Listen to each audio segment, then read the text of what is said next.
भगवत गीता में भगवान श्री कृष्ण परमात्मा ने कहा, किसी के द्वारा जो कभी भी उद्विग्न नहीं होता और वे भी कभी किसी को ऐसी वाणी का प्रयोग नहीं करता जो दूसरों को उद्विग्न कर दे, दूसरों के हृदय की छलनी छलनी कर दे, ऐसे शब्दों का प्रयोग नाम जापक लोगों ने नहीं करना चाहिए।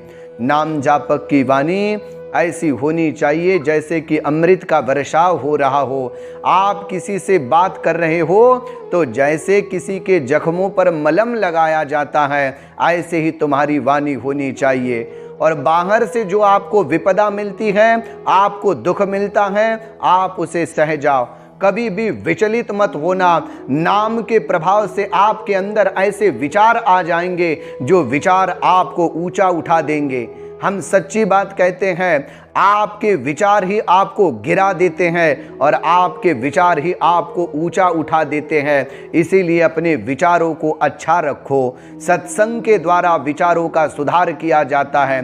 भले ही आप ये सत्संग भगवत प्राप्ति के लिए न करो, भले ही आप ये सत्संग नाम की महिमा सुनने के लिए न करो, लेकिन संसार में जीना कैसे चाहिए, संसार में रहना कैसे चाहिए, कोई दुख आ जाए तो हम उनसे कैसे लड़े, हम कैसे विपदाओं को पार कर दे, ये भी तो ज्ञान हमारे अंदर होना चाहिए। देखो, कोई भी परिस्थिति आ जाए, आप खचित नहीं होना, आप दुखी नहीं होना। हर परिस्थिति का सामना विचारों से किया जाता है। एक बार एक छोटा सा गरीब लड़का था और किसी बहुत बड़े लखपति की गाड़ी के पास वे चला गया और गाड़ी को सुंदर प्रकार से बहुत अच्छा कांच आदि लगाया हुआ था।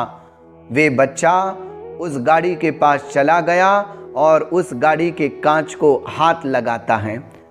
जैसे ही हाथ लगाया, उसी समय गाड़ी का मालिक वहां पर आ गया और उसने कह दिया, बाजू हट जाओ।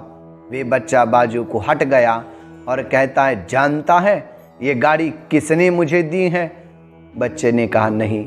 वो कहता है, ये गाड़ी मुझे मेरे बड़े भैया ने लाके दी है। जब ऐसा कहा तो बच्चा रोने लगा और रोने लगने के उपरांत उस व्यक्ति ने कहा, रो मत, मुझे पता है। तो क्यों रो रहा है? बच्चे ने कहा, क्या कारण है? उसने कहा कि जैसे मेरे जीवन में यह गाड़ी मेरे बड़े भाई ने मुझे दी, तो ऐसा तुझे भी लगता होगा कि काश मेरा भी कोई बड़ा भाई होता और वे मुझे गाड़ी भी दे देता। उसने कहा, नहीं, मैं इसलिए रो रहा हूं क्योंकि भगवान ने मुझे छोटा भाई दिया है। हे भगवान, मेरे पास ऐसा धन आ जाए कि मैं अपने छोटे भाई को गाड़ी लाके दे दूं। ऐसे अपने विचारों को बनाओ, अपने विचारों को शुद्ध बनाओ। कभी भी किसी भी परिस्थिति में आप दुखी मत होना।